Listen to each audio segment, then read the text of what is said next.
Hello, and welcome to Family Folktales from the Nashville Public Library. I'm Susan Poulter, a librarian at the Main Library.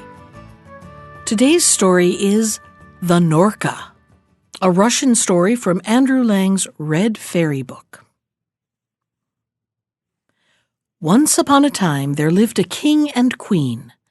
They had 3 sons, 2 of them with their wits about them, but the third a simpleton. Now, the king had a deer park in which there were quantities of wild animals of different kinds. Into that park, there used to come a huge beast, Norka was its name, and do fearful mischief, devouring some of the animals every night. The king did all he could, but he was unable to destroy it. So at last he called his sons together and said, "Whoever will destroy the Norka, to him I will give the half of my kingdom." Well, the eldest son undertook the task. As soon as it was night, he took his weapons and set out. But before he reached the park, he went into a traktir, or tavern, and there he spent the whole night in revelry. When he came to his senses, it was too late. The day had already dawned. He felt himself disgraced in the eyes of his father, but there was no help for it. The next day the second son went, and did just the same. Their father scolded them both soundly, and there was an end of it. Well, on the third day the youngest son undertook the task. They all laughed him to scorn, because he was so stupid, feeling sure he wouldn't do anything. But he took his arms and went straight into the park, and sat down on the grass in such a position that the moment he went to sleep, his weapons would prick him and he would awake. Presently the midnight hour sounded. The earth began to shake, and the Norka came rushing up and burst right through the fence into the park, so huge was it. The prince pulled himself together, leapt to his feet, crossed himself, and went straight at the beast. It fled back, and the prince ran after it. But he soon saw that he couldn't catch it on foot, so he hastened to the stable, laid his hands on the best horse there, and set off in pursuit. Presently he came up with the beast, and they began a fight. They fought and fought. The prince gave the beast 3 wounds. At last they were both utterly exhausted, so they lay down to take a short rest. But the moment the prince closed his eyes, up jumped the beast and took to flight. The prince's horse awoke him. Up he jumped in a moment and set off again in pursuit, caught up the beast, and again began fighting with it. Again the prince gave the beast 3 wounds, and then he and the beast lay down again to rest. Thereupon away fled the beast as before. The prince caught it up, and again gave it 3 wounds. But all of a sudden, just as the prince began chasing it for the 4th time, the beast fled to a great white stone, tilted it up, and escaped into the other world, crying out to the prince, "Then only will you overcome me when you enter here." The prince went home, told his father all that had happened, and asked him to have a leather rope plaited, long enough to reach to the other world.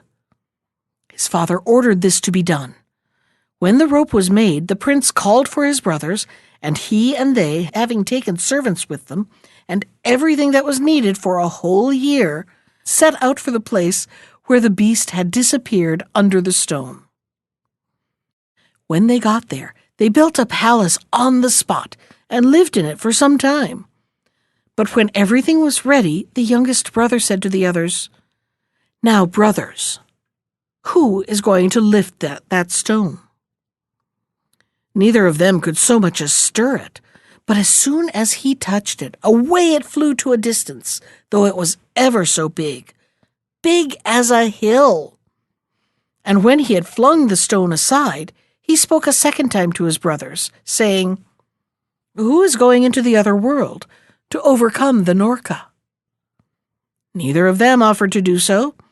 Then he laughed at them for being such cowards, and said, "Well, brothers, farewell. Lower me into the other world, and don't go away from here.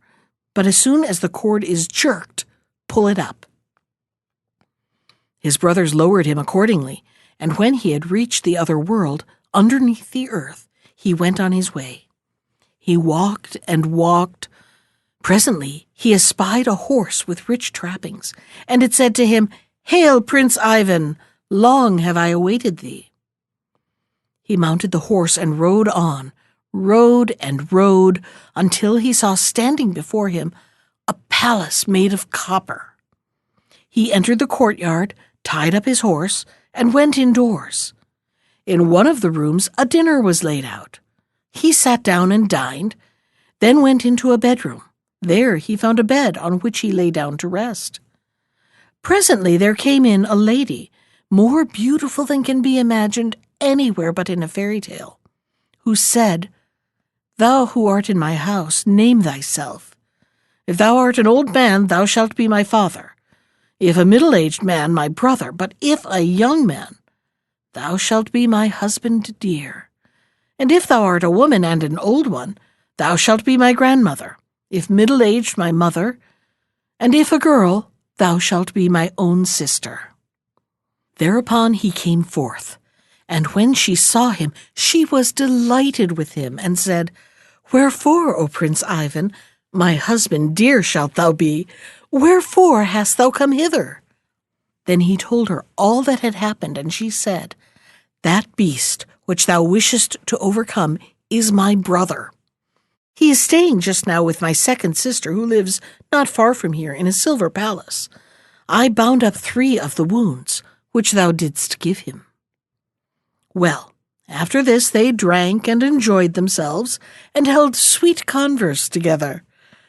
Then the prince took leave of her, and went on to the second sister, the one who lived in the silver palace, and with her also he stayed a while. She told him that her brother Norka was then at her youngest sister's. So he went on to the youngest sister, who lived in a golden palace. She told him that her brother was at that time asleep on the blue sea, and she gave him a sword of steel and a draught of the water of strength, and she told him to cut off her brother's head at a single stroke. And when he had heard these things, he went his way. And when the prince came to the blue sea, he looked. There slept the Norka on a stone in the middle of the sea, and when it snored, the water was agitated for 7 miles around. The prince crossed himself, went up to it, and smote it on the head with his sword.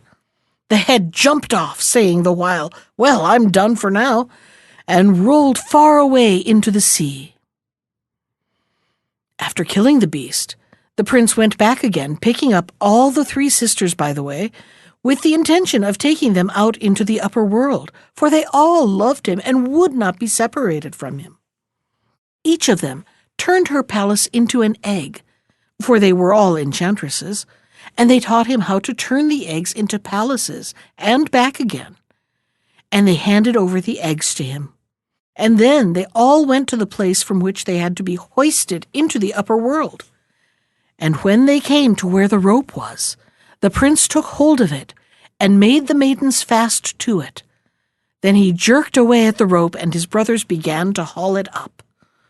And when they had hauled it up and had set eyes on the wondrous maidens, they went aside and said, "Let's lower the rope, pull our brother part of the way up, and then cut the rope.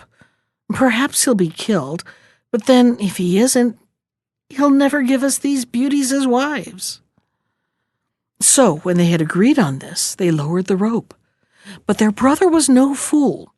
He guessed what they were at, so he fastened the rope to a stone and then gave it a pull.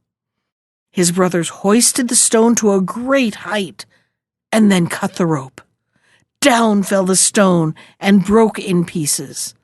The prince poured forth tears and went away. Well, he walked and walked.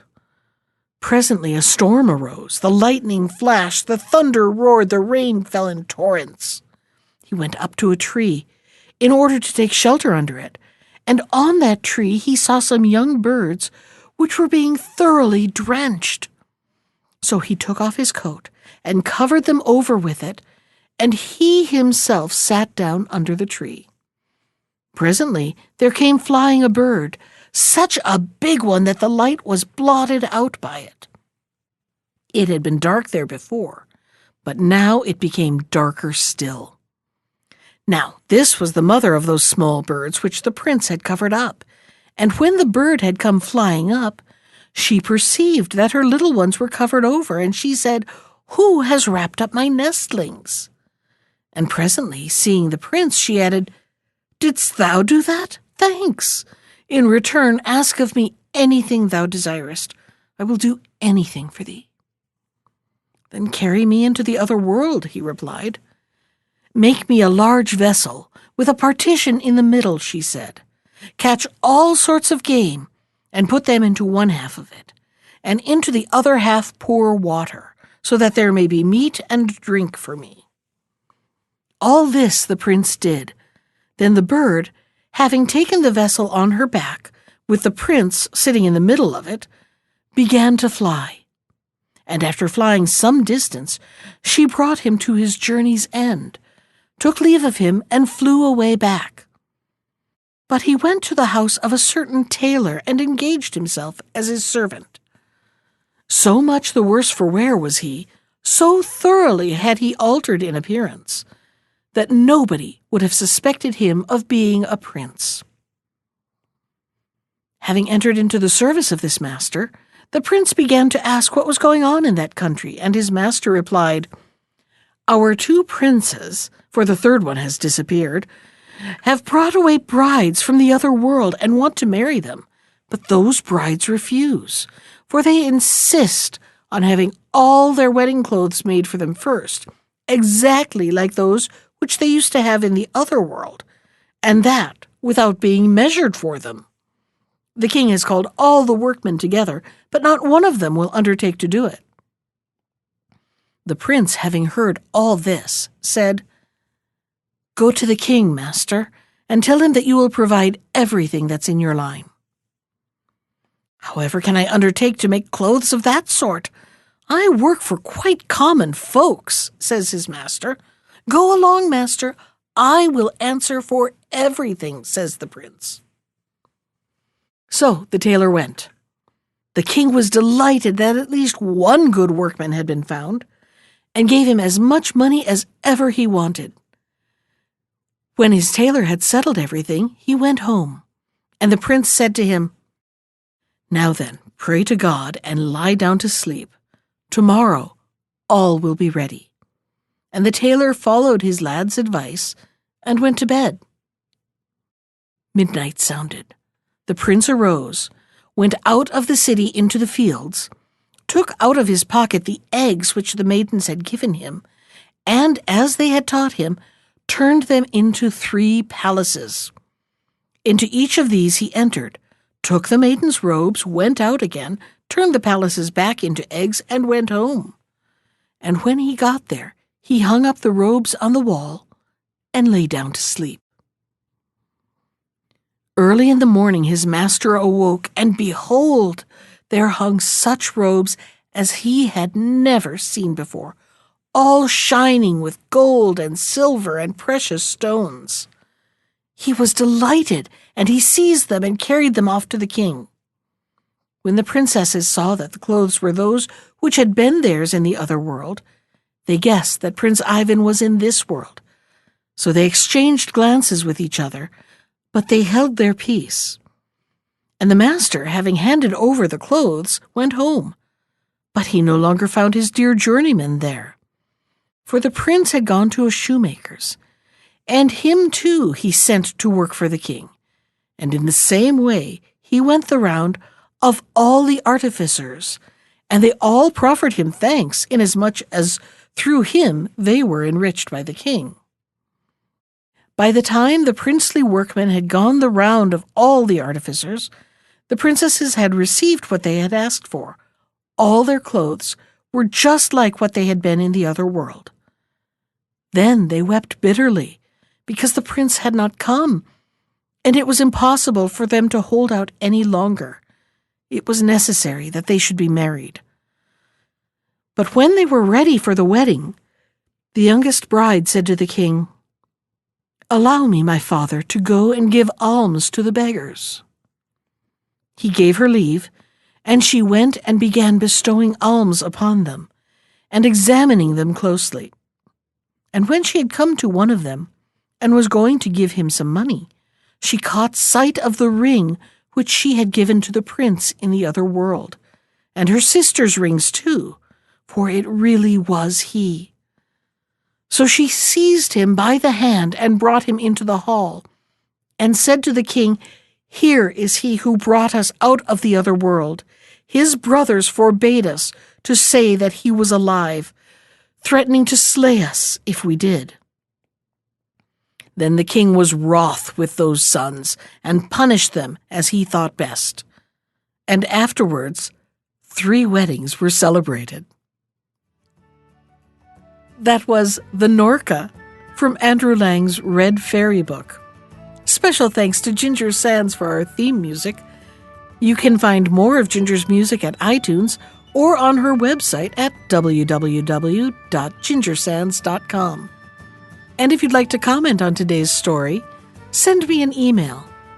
I can be reached at susan.poulter, that's Poulter, @nashville.gov. Thanks for listening.